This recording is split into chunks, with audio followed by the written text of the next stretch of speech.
사랑하고 또 존경하는 우리 이무동교회 성도 여러분 안녕하십니까? 네, 저는 오늘 우리가 먼저 포도원으로 가도 될까요? 라는 제목으로 함께 하나님의 말씀을 나누고자 합니다.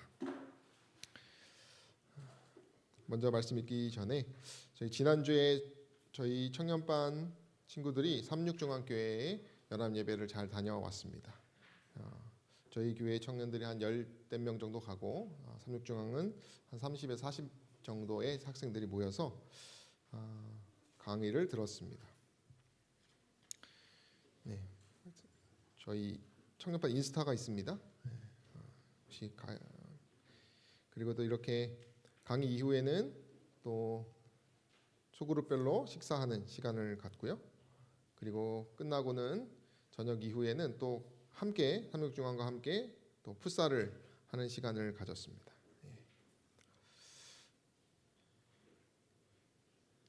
그리고 그 이후에는 저희 청년들만 따로 나와서 이렇게 야식을 먹으면서 함께 힘을 내고 또 연합에 순종한 우리 청년들의 모습입니다.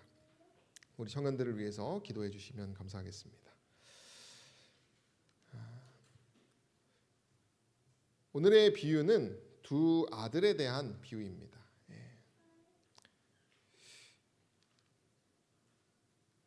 그 전에 저희 이제 장모님하고 장인어른께서는 이제 군것질하는 걸 별로 안 좋아하십니다. 그래서 자주 이렇게 연락을 하시는데 최근에는 두유를 만들어 먹으라고 이렇게 기계도 보내주시고 장인어른께서는 집에 이제 오시면은 장난감 과자 같은 거 그냥 다 버리시고 처분을 해버리십니다. 지난 화요일에 장모님께서 또 어떤 이제 탄산음료 먹지 말라는 또 참 귀한 잔소리죠, 그죠? 아마 이런 잔소리 듣고 싶으신 분들이 아마 여기 계실 거라고 생각하는데 아이들에게도 달달한 음료 먹이지 마라라고 하셨습니다. 그래서 제가 예, 명심하겠습니다. 이렇게 보냈습니다. 잘했습니까? 대답을? 예. 그리고 이제 화요일이 지나고 목요일이 되었을 때 제가 이제 삼육대에 이제 답사도 가고 저녁에 또 청년들을 잠깐 만나는 타이밍에 어머니가 장모님께서 집에 오셨습니다. 그리고 제가 좀 늦게 들어가는 바람에 제 방에 불을 딱 켜고 제가 들어가니까 제 책상 위에는 제가 먹던 탄산음료가 그대로 있었습니다. 제가 무슨 생각을 했을까요? 그걸 보고 명심한 사위입니까? 명심이란 게 무엇입니까, 여러분? 걱정하지 말라, 그죠? 제가 많은 생각을 했습니다. 그 탄산음료를 보고 이런 것이 형식적인 의로움이구나. 정작 이런 잔소리를 들었을 때 잠시 고민할 뿐 그저 어머니의 부모의 무엇을 하려고요? 마음에 그냥 위로를 드리려고 말을 뱉는 것입니다. 그 순간에는 제가 진심 어린 마음이 있을다 할지라도 아무리 말이 명심이라는 이런 위대한 단어를 쓴다 할지라도 뭐를 따르지 않으면요? 행동하지 않으면 이 명심하겠다라고 하는 말의 무게는 어떻습니까? 가벼워지는 것입니다. 어머니의 의견을 존중하지만 탄산음료 어떤 무언가를 끊어내는 것이 귀찮고 힘들고 게으른 것입니다. 결국 뭘 좋아하는 것이에요? 이 단 것을 먹는 것을 더 좋아하는 것입니다. 순종이라고 하는 것은 말보다 뭡니까? 행동입니다. 여러분들은 이렇게 말과 행동이 다른 적이 있으셨습니까? 오늘의 예수께서 말하시는 마태복음 21장의 비유는 이런 이야기입니다. 읽어주시면 감사하겠습니다. 그러나 너희 생각에는 어떠하뇨? 한 사람이 두 아들이 있는데 맏아들에게 가서 이르되 예 오늘 포도원에 가서 일하라 하니 대답하여 가로되 아버지여 가겠소이다 하더니 가지 아니하고 둘째 아들에게 가서 또 이같이 말하니 대답하여 가로되 실소이다 하더니 그 후에 뉘우치고 갔으니 그 둘 중에 누가 아비의 뜻대로 하였느뇨 가로되 둘째 아들이니이다. 예수께서 저희에게 이르시되 내가 진실로 너희에게 이르노니 세리들과 창기들이 너희보다 먼저 하나님의 나라에 들어가리라. 오늘 이 비유는 예수님께서 십자가를 지시기 직전에 예루살렘 성전에서 행하신 마지막 설교 중에 하나입니다. 이 문맥을 보면 이제 바리새인들과 이게 예수님께서 이게 이야기하시는 장면이 나옵니다. 그래서 이 비유를 들을 때의 청중은 바리새인, 지도자들, 제사장, 서기관 그리고 일반적인 백성들이었습니다. 여기 포도원에 가서 일하라라고 하는 부분은 하나님의 명령을 대표하는 이야기입니다. 이 포도원은 교회라고도 말합니다. 이런 명령 이후에 두 아들들의 행동이 다릅니다. 아주 극과 극입니다. 그죠? 그것이 핵심 부분이기도 합니다. 여기서 누가 대답만 했습니까?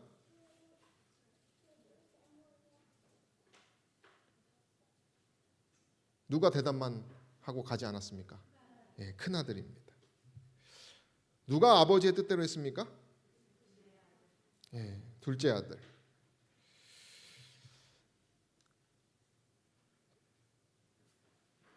진정한 순종, 진정한 효는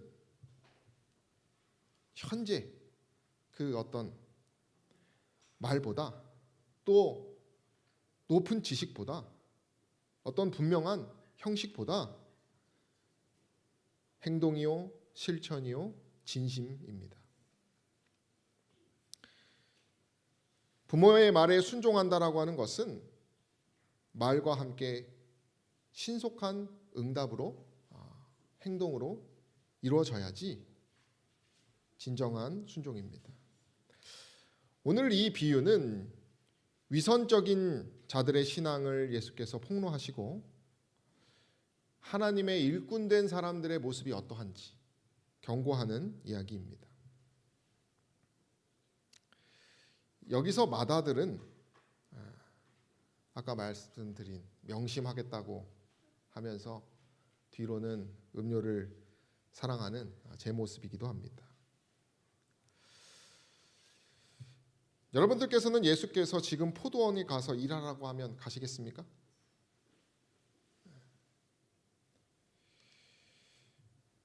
읽어주시면 감사하겠습니다. 오늘날 세상에는 두 계급의 사람들만이 살고 있으며 하나님께서 심판하시는 때에도 단지 두 계급의 사람으로 구별될 것이다. 단 두 계급만 있다고 말합니다. 가운데는 없습니다. 행동하는 자녀, 말만 하는 자녀가 있는 것입니다. 우리가 계명을 지킨다는 것, 이것은 우리의 순종하느냐에 따라서 달라지는 것입니다. 이 계명을 잘 알고 있는 것으로는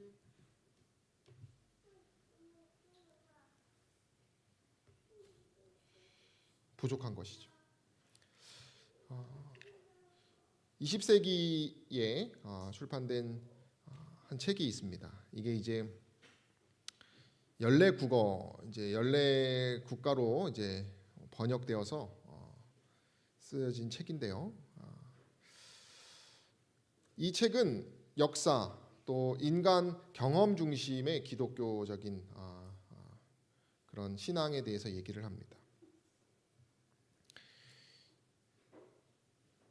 아돌프 하르나기라고 하시는 이제 자유주의 신학자인데요. 이 책에 보면 이런 말을 합니다. 오직 스스로 체험한 종교만을 신앙의 대상으로 고백해야 한다, 이렇게 말합니다. 그리고 내가 경험하고 내가 행동해서 얻은 거 외에 말하는 신앙 고백은 다 위선으로 빠지기 쉽다고 얘기합니다. 다시 말하면서 신앙 고백은 행함으로써 믿음을 증거하는 것 이외에 다른 것이 되어서는 안 된다고 이야기해주고 있습니다. 우리가 아무리 계시를 많이 알고 여러 신앙의 연수가 높고 또 특별한 신학적 이야기를 알고 있다 할지라도 우리가 이 예수님에 대한 사랑을 행동으로 증명하는 것이 진짜 신앙이라고 말하는 것입니다. 설원이라는 중국 책에 이런 말이 있다고 합니다. 여우는 맹수지만 의심이 많아서 머뭇머뭇하여 실천하는 일이 적은데 그렇다면 벌이나 반딧불이 독을 쏘는 것만 못하다 이렇게 표현을 합니다. 이게 무슨 의미입니까? 실제로 고민하고 머뭇머뭇하면서 실천하지 않는 여우보다 작지만 반드시 분명한 행동을 하는 작은 벌레가 더 뭐하다는 것입니까? 낫다라고 말하는 것입니다. 더 가치가 있는 것은 이렇게 행동하는 것이라는 것이죠. 저희들 집에 아이들이 많아서 행동을 보면 이 아이들의 말과 또 그 말과 함께 이어지는 행동을 보고 이 아이들의 품성을 제가 이제 가늠해 보기도 합니다. 얘가 좀 걱정이 된다.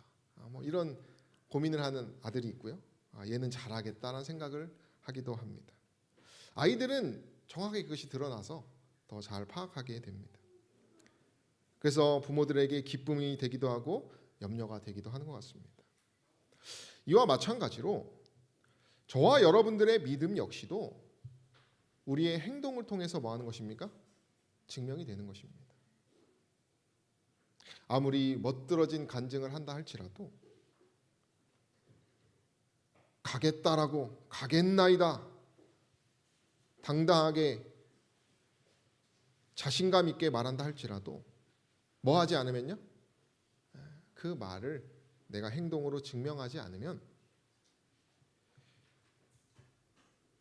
부족하다는 것이죠. 우리 마태복음 7장 21절 함께 읽어볼까요? 나더러 주여 주여 시작.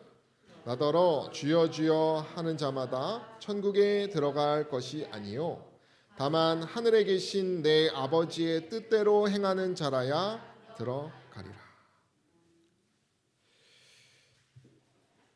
한 딸이 놀고 있다가 할머니의 전화를 받습니다. 할머니가 뭐 하고 있었냐는 질문에 청소하고 있었다고 대답을 합니다. 그 말을 듣고 있는 엄마는 옆에서 웃어버립니다. 왜 사람들이 이렇게 주여 주여 할까요?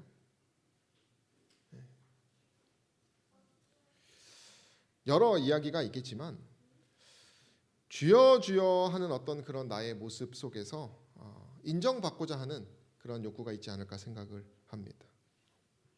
또 응당 그리스도인이라면 그렇게 어떤 모습, 경건하고 어떤 모범적인 눈에 보이는 모습이 필요하기 때문에 그런 모습을 보이고 있는 것 같습니다.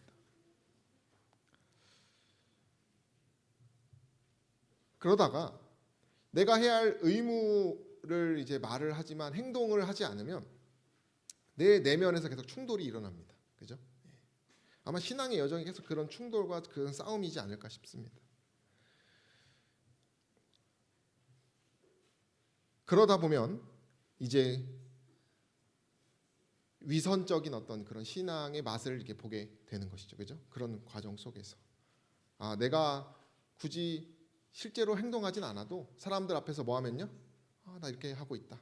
어떤 과거의 경험을 비추어 가지고 이렇게 어느 정도 세련되게 말을 하면 잘 넘어가는구나라는 이제 그런 경험을 하게 되면 사람은 너무나 자연스럽게 위선적으로 될 수밖에 없는 것 같습니다. 그러다 보면 심리적으로 계속 부담이 쌓입니다. 그죠?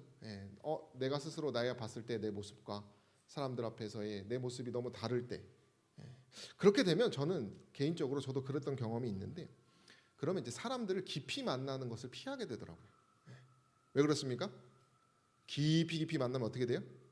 뭐가 들통납니까? 내가 쌓아왔던 그런 의와 형식과 그런 신앙의 모습이 탄로가 납니다. 예. 그러다 보니까 적당한 거리를 두고 원칙 혹은 제도 뒤에 숨을 수 있는 것이죠. 예. 목회자들은 더 그게 쉬운 것 같아요. 예.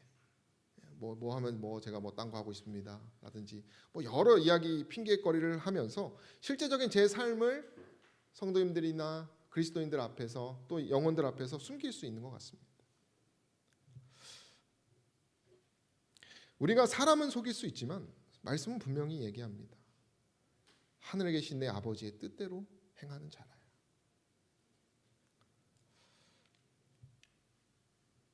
읽어주시면 감사하겠습니다. 이 비유 가운데 나오는 아버지는 하나님을 대표하고 포도원은 교회를 대표한다. 두 아들은 두 계층의 사람을 대표한다. 실소이다라는 말로 그 명령을 순종하기를 거절한 아들은 공공연하게 죄를 짓는 생애를 사는 자들로서 믿는 채 하지도 않고 하나님의 율법이 요구하는 제재와 순종의 멍에 매기를 공공연하게 거절하는 자들을 대표한다. 그러나 이들 중 많은 사람이 회개하고 하나님의 부르심에 순종하였다. 이 싫다. 영감회관에 보니까 이렇게 솔직하게 말하는 것은 사실은 좋은 것이 아니라고 합니다. 예. 거짓보다는 낫지만 터놓고 거절하는 것이기 때문에 칭찬할 것이 못되다고 해요. 근데 제가 이렇게 보니까 요즘 세대 청년들은 거절을 잘합니다. 예. 그래서 제가 이걸 보면서 요즘 세대 사람들이지 않을까 이런 생각을 좀 해봤는데요. 그런 이들 중에 회개했다라고 하는 이런 모습을 보면서 정말 하나님의 일이 참 신기하다. 그러니까 우리가 누군가가 뭔가 거절하고 하지 않을 때 오히려 그 사람이 더 뭐 할 수 있는 사람이에요? 하나님으로 올 수 있는 사람이에요.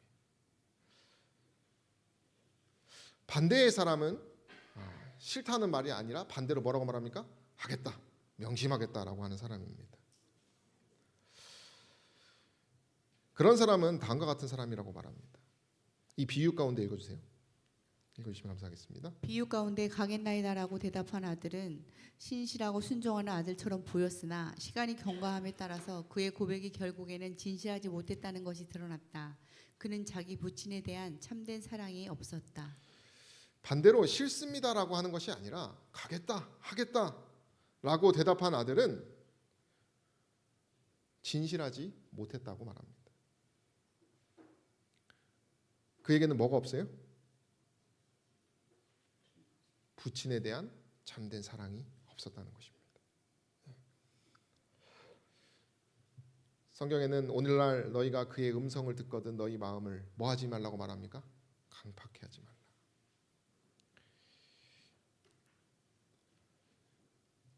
이 강팍하다라는 것은 죄를 깨닫게 하는 양심의 소리를 무시하고 거부하는 것이에요.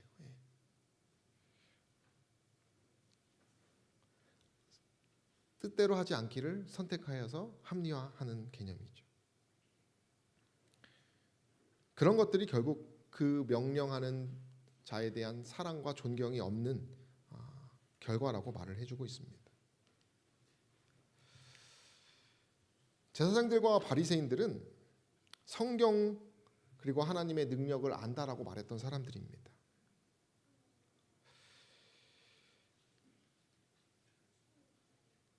그런 영감액은 이렇게 얘기합니다. 하나님의 말씀을 이해한다고 생각했지만 그 말씀을 행하는 자들은 아니었다.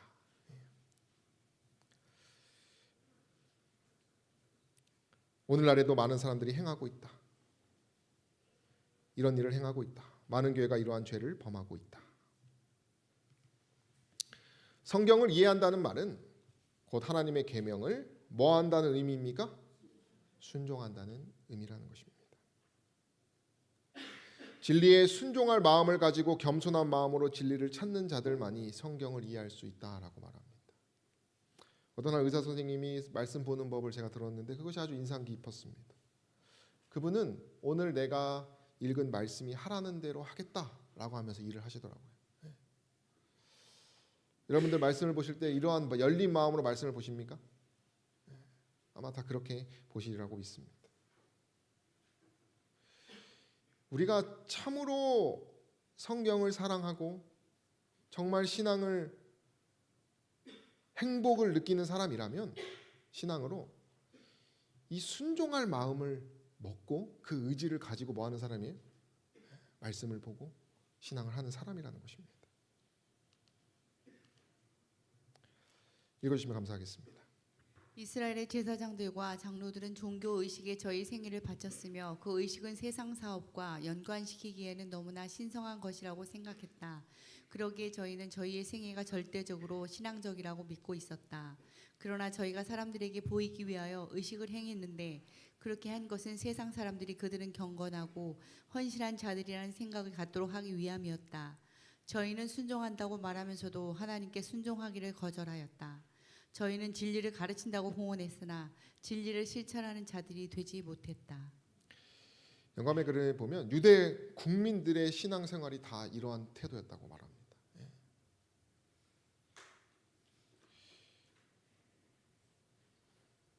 저희는 저희의 생애가 절대적으로 신앙적이라고 믿고 있었다. 그러나 실상은 보이기 위해서. 여러분 우리가 어떤 규칙을 정해놓고 그것을 하나 딱 지키면 어떻게 됩니까? 내 스스로 속일 수 있는 어떤 그런 요소가 많습니다. 여러분 계명을 지키는 것이 무엇입니까?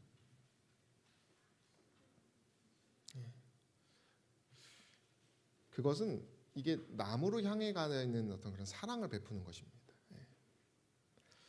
어떤 우리가 흔히 빠질 수 있는 위험 요소는 어떤 무언가를 먹지 않았을 때, 그죠?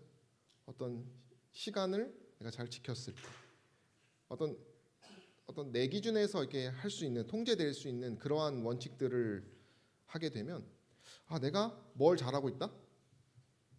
신앙을 잘하고 있다라고 생각하기 쉽습니다.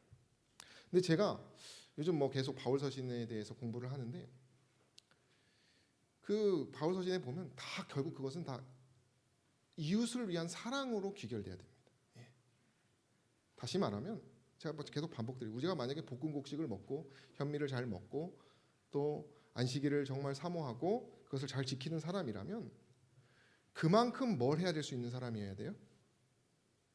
외부의 영혼들에 대한 관심과 희생과 헌신이 뒤따라야 하는 것입니다. 종교 의식, 어떤 예배의 형식, 사람들에게 보이기 위한 의식, 그걸 하고 있으면 경건하고 헌신하는 자들이라는 헌금 생활도 마찬가지죠. 그죠? 그러나 실제로 그들은 진리를 알고 사랑한다고 말했지만 진리를 실천하는 자들이 되지 않았다고 말합니다. 한 묵상에 보면은 어느 목사님이 신장 기능이 이제 안 좋아지셔가지고 이제 신장을 이식해야 된다는 이제 병원으로부터 이야기를 듣습니다. 그래서 이제 이를교회 목사님이신데 이제 그 이야기를 이제 들은 한 유명한 목사님이 교인들에게 좀 이게 신장을 기증해 주실 성도를 이렇게 구한다고 이렇게 얘기를 했다고 합니다. 그래서 고통받는 주님의 종을 위해서 신장을 기증할 뜻이 있는 사람을 손을 들어서 표하라고 했다고 합니다. 여기저기서 손을 들기 시작하더니 거기서 모인 1000여 명이 거의 다 손을 이렇게 들었다고 합니다. 그래서 그날 설교를 맡은 이 유명한 목사님이 여러분 정말 감격스럽다고, 이처럼 주의 종을 사랑하는 사람이 많은 것이 놀랍다면서, 근데 한 명의 신장만 필요하다고 오리털 하나를 딱 꺼내가지고 이거를 이거 입으로 불면서 이 오리털이 어디에 떨어지면요? 그 머리 위에 떨어지면은 그 사람의 신장을 받겠다고 이렇게. 그래서 이것을 주님의 뜻으로 기다리면서 기도하면서 기다리십시다 이렇게 하고 오리털을 휙 회중석으로 날아 보냅니다. 근데 웬일인지 오리털이 가까이 날아오면 사방에서 주여 할렐루야 아멘 하면서 자기에게 오는 오리털이 자꾸 옆으로 가는 것입니다. 오리털은 결국 그날 누구 머리 위에도 내려가지 않고 땅에 떨어졌다고 합니다. 이것이 사실일지는 모르지만 이게 말과 그저 혀로만 우리가 희생하는 어떤 그런 모습을 이야기해주고 있는 예화입니다. 읽어주시면 감사하겠습니다. 그들 중에 누가 아비의 뜻대로 하였느냐라고 물으셨다. 바리새인들은 전혀 저희 자신을 생각지 아니하고 맏아들이니이다라고 대답하였다. 그들은 그들 자신에게 정죄의 선고를 내리고 있다는 것도 깨닫지 못하면서 그렇게 말했다. 바리새인과 서기관들은 자신들의 이야기가 아니라고 생각했습니다. 그러나 예수께서의 그 본심은 어떤 것이었어요? 그들의 운명을 선고하고 있는 상황이었습니다. 바리새인과 서기관들은 자신들에게 유익이 있을 때만 행했던 사람들입니다. 그 나머지 것들은 형식에 숨거나 그저 말뿐인 신앙만 하였다고 합니다. 실물교훈의 그 위선자들에게 모습을 이렇게 정리하면 이런 것이에요. 말뿐인 신앙을 그들은 가집니다. 이것은 가겠나이다 하고 가지 않는 것입니다. 또 경건의 외식이 있습니다. 이것은 보이기 위한 의식을 아주 신경 써서 하는 것입니다. 또 자기의 의의를 쌓았던 사람들입니다. 자신의 선행을 자랑하고 스스로 만족하는 것입니다. 그리고 불순종이 있습니다. 하나님의 명령을 거절하고 율법을 왜곡합니다. 게으름이 있습니다. 하나님의 부르심에 응답하지 않습니다. 진리를 거절하고 영향력이 없습니다. 실무교훈에 보면 그들은 게으르다, 게으름뱅이들이다 이렇게 얘기를 합니다.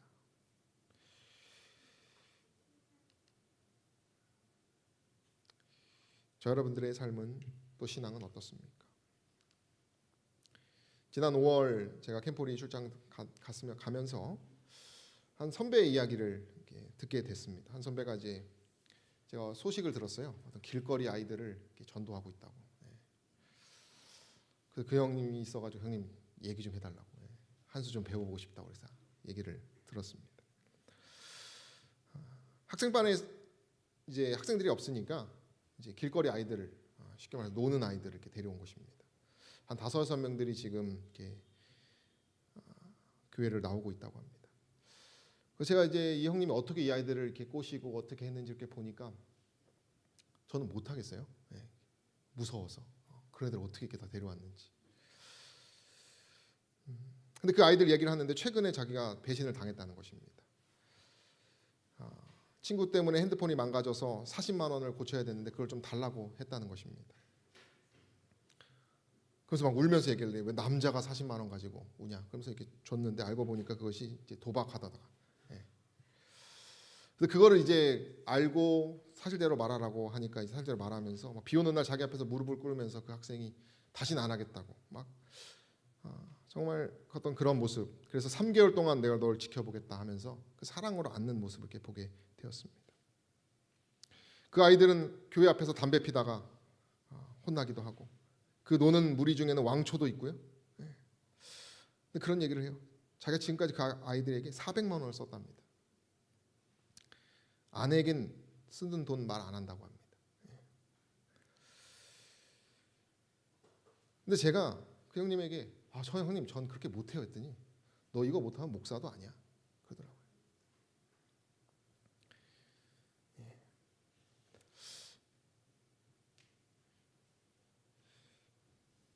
마치 뭔가 하나님이 저에게 선고하는 느낌을 제가 느꼈어요.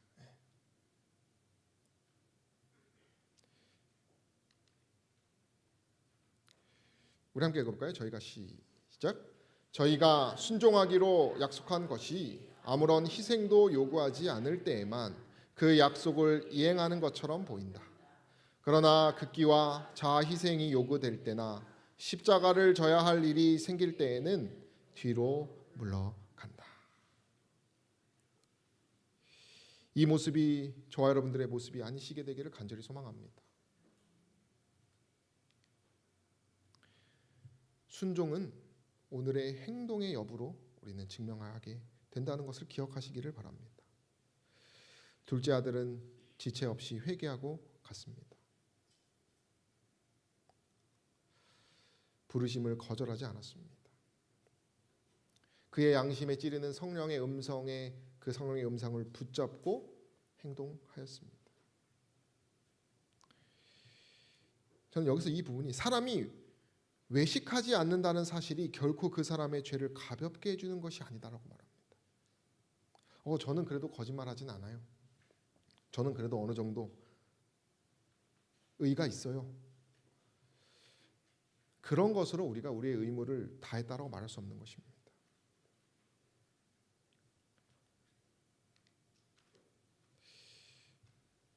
우리는 전심을 다해야 한다는 것이죠. 읽어주시면 감사하겠습니다. 부산에서 목회할 때 교회에서 급식소를 운영했습니다. 구걸하러 교회에 찾아오는 사람이 많았습니다. 하루는 진탕 술을 마시고 교회에 와서 온갖 행패를 부리는 거린이 있어서 어쩔 수 없이 경찰을 불러 끌어낸 적이 있었습니다. 그런데 그가 끌려나가면서 온갖 욕설을 퍼부으며 하는 이야기가 교회에 와서 도와달라는 사람을 경찰을 불러 끌어내다니 이게 교회냐라는 것입니다. 그 소리에 나는 얼마나 가슴이 아팠는지 모릅니다. 예수님이라면 이렇게 하셨을까요? 그 후 앞으로는 그런 사람들이 찾아오면 어떻게든 돕기로 했습니다. 배가 고파서 오면 밥을 해주고 약이 없어서 오면 약을 사주기로 했습니다. 그렇게 하다 보니 매일 200명이 넘는 사람이 급식소로 모이기 시작했습니다. 그 당시 교인 수만큼의 거린이 매일 아침밥을 먹으러 교회 마당을 밟은 셈입니다. 그런데 그 후 교회가 복을 받기 시작했고 성도들이 복을 받기 시작했습니다. IMF 시절이었는데도 불구하고 교회 주변에 필요한 땅을 살 수 있을 정도로 놀라운 재정의 복을 받았습니다. 어떻게 이런 일이 벌어졌는지 곰곰이 생각하다 나는 깨달았습니다. 급식소에서 밥을 먹고 나가는 사람들마다 연방 고맙습니다라고 인사했습니다. 바로 그 말을 하나님이 갚아주셨다고 나는 믿습니다. 교회가 베푼 대접에 갚을 능력이 없는 그들이 품은 감사를 하나님이 다 들으시고 대신 갚아주신 것입니다. 이것이 사랑하고 받는 축복입니다. 이 교회는 어떻게 했습니까? 죄를 깨달았고 어떻게 했습니까? 즉시로 행동으로 옮겼습니다.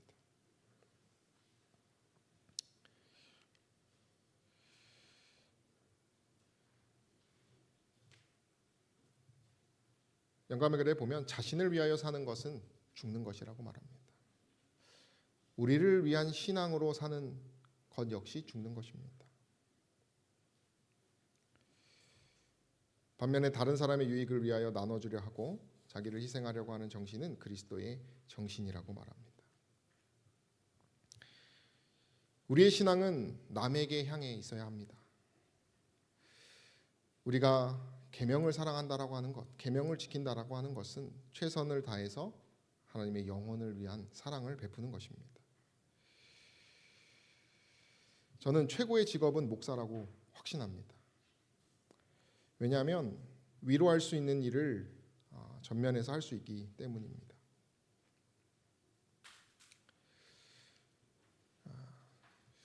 제가 이제 종종 영웅이하고 만나서 이야기를 합니다. 오며 가면서 삶에 대해서, 신앙에 대해서 형으로서 또 내 동생이라면 어떻게 해야 될까 고민하면서 내 아들이라면 어떻게 생각해야 될까, 이런 이야기들을 제가 청년들에게 해줍니다. 사실은 저의 만족을 위해서는 그냥 굳이 말해주지 않아도 되지만 우리 청년들이 그 사랑이 자신이 아닌 외부로 향하게 하기 위해서 제가 그 말을 해줍니다. 우리가 누군가를 사랑하고 어떤 그런 베푸는 이에는 뭐 기분이 안 좋을 수도 있고 여러 이제 어려운 일들이 있습니다. 그러나 그리스도의 정신이 어떤 정신이에요? 우리의 사랑을 외부로 주는 정신이죠. 우리가 어떻게 여러분 하나님의 사랑의 그 사랑의 정신을 행동으로 증명할 수 있을까?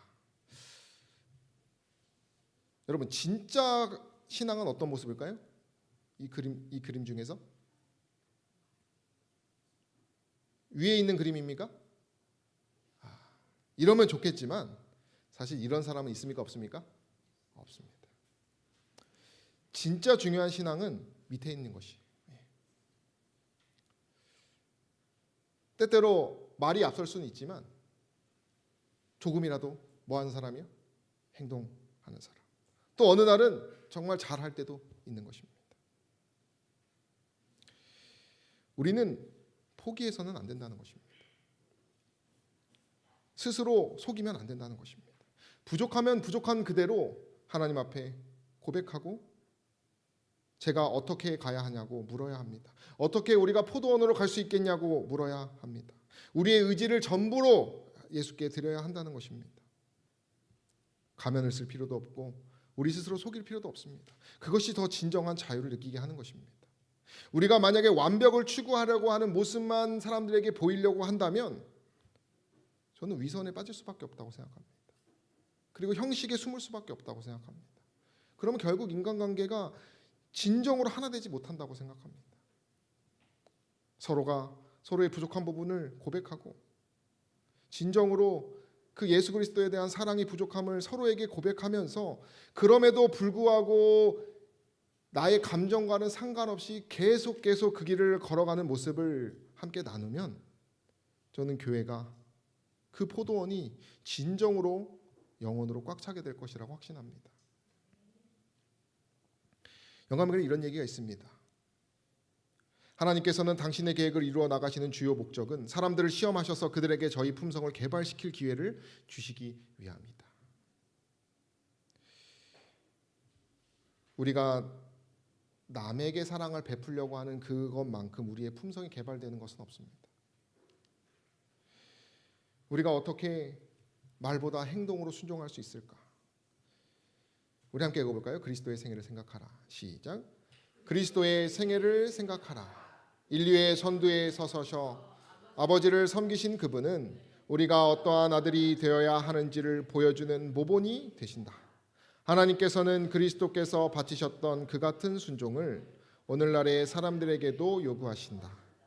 그분은 당신의 아버지를 사랑으로 섬겼으며 즐거운 마음과 부담 없는 정신으로 봉사하셨다. 이 생애를 우리가 더 묵상하시게 되기를 소망합니다. 그래서 우리의 영혼을 가꾸시게 되기를 소망합니다. 우리의 지금 영혼 스스로에 대해 만족하지 마시길 바랍니다. 우리가 계속해서 우리가 정말 계명을 지키고 하나님의 뜻대로 사는 것은 희생과 봉사의 정신으로 우리의 달란트를 영혼들에게 주는 것이라는 것을 기억하시기를 바랍니다. 영감의 글에는요, 우리가 그리스도의 생애를 생각하고 우리의 의지를 하나님께 맡기면 알아서 하나님께서 우리에게 힘을 주신다고 했어요. 우리의 있는 그대로 나아가시게 되기를 소망합니다. 그리고 스스로 경계하시기를 바랍니다.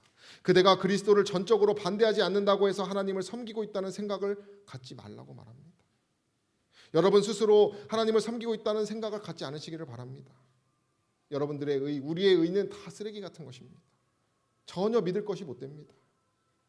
우리의 영혼을 속이고 있는 것이라고 말합니다. 하나님을 섬기는 일에 사용하라고 주신 것들, 곧 그것이 시간이거나 재물이거나 또는 다른 어떤 재능이거나 간에 그것을 사용하지 않음으로 인하여 우리는 하나님을 대적하고 있다라고 경고하고 있습니다. 사랑하는 성도 여러분, 여러분들이 오늘 이 시간 결심하시게 되기를 간절히 소망합니다. 그래서 저와 여러분들이 진정으로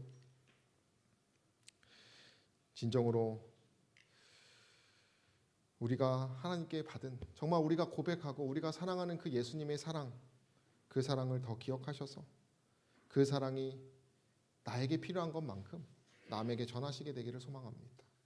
정말 내가 우리 가족이 이랬으면 좋겠다라고 하는 그것을 나보다 우리 가족보다 먼저 영혼들에게 또 우리 성도들에게 먼저 모본이 되어서 실천하시게 되기를 간절히 소망합니다. 그러므로 인하여 우리의 이 목장이 이 포도원이 더욱더 영혼으로 넘치게 되기를 간절히 바라며 말씀을 마치겠습니다.